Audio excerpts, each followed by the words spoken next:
කතා කරා ශාකවල තියෙන ශෛලම පටකය. ශෛලම පටකේ මොනවටද උදව් වෙන්නේ? ජලය ඛනිජ පරිවහනය. ශෛලම පටකය කියපු ගමන් ඔළුවට එන්න ඕනේ මොකද්ද? ජලය ඛනිජ පරිවහනය. ශෛලම පටකයෙන් කරන්නේ ජලය ඛනිජ පරිවහනය. මේ රූපයේ පෙන්වලා තියෙන්නේ මොකද්ද? කියන්නේ. මේ මොන පටකයද? ප්ලෝයම පටකය. මේකේ සෛල වර්ග 4ක් තියෙනවා. අපි පාඩම් කරමු. මේ තියෙන්නේ මොකද්ද? සහචර සෛල. මේක පෙනේර නල.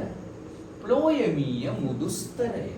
තව තියෙනවා ප්ලෝයමීය තන්තු. එතකොට තන්තු තමයි අජීවි. ඒක මොන පටකයටයි අයිතිද කියන්නේ? දුඩස්තර පටකේ. මේකේ තියෙන සජීවී සෛල තුනක් කියන්නේ සහචර සෛල, පෙනේර නල, මුදුස්තරය. පෙනේර නල මොනවටද උදව් වෙන්නේ? ආහාර පරිවහනය, ආහාර පරිසංක්‍රමණය. මොකද්ද පරිසංක්‍රමණය කරන ආහාරය? සුක්‍රෝස්.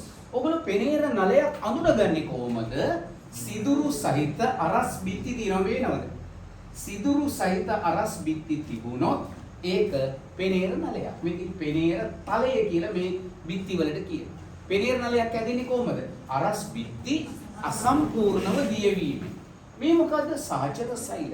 සහචර සෛල වල තියෙන න්‍යෂ්ටියෙන් තමයි පෙනේර නල ක්‍රියා පාලනය කරන්නේ. එහෙනම් මතක තියාගන්න ක්ලෝරයිඩ් වල ප්‍රධාන කාර්යය මොකද්ද? ආහාර පරිසංක්‍රමණය. මොනවද ආහාරය? සුක්‍රෝස්. එහෙනම් ශාක සෛල වල තියෙන ශාකවල ඇති සංකීර්ණ පටක දෙකයි ශෛලම පටකය, ප්ලෝයම පටකය. 11 වසර පළවෙනි පාඩම සාමාන්‍යයෙන් අමාරුයි. ඒ නිසා ඔයගොල්ලෝ මේ වීඩියෝ එක නැවත අහන්න. හැමදාම මේ වීඩියෝස් බලන්න. එතකොට ඔතන මතකයේ රැඳෙනවා. අපිට පුළුවන් තාක්ෂණය යොදාගෙන ඉගෙන ගන්න. දැන් ඒ කාලේ අපි ඉගෙන ගන්නකොට මේ ෆෝන් අනම්මනම් තිබුණේ නැහැ. ඒ කාලේ අපිට තිබුණා නම් අපි මොනවද කරන්නේ? ඒවා රෙකෝඩ් කරලා අහනවා. ඒ කාලේ මම දෙයක් කරා. මොකද්ද? අර ඉස්සර තිබුණේ කැසට් කියලා එකක්. මේ වගේ කැසට් එකක් තියෙනවා. ඒක දාලා ඒකේ පාඩම රෙකෝඩ් කරනවා ඉතිහාසෙ. මට අමාරු ඉතිහාසෙ. රෙකෝඩ් කරලා නැවත අහනවා. ඒ කාලේ. දැන් කොහොමද?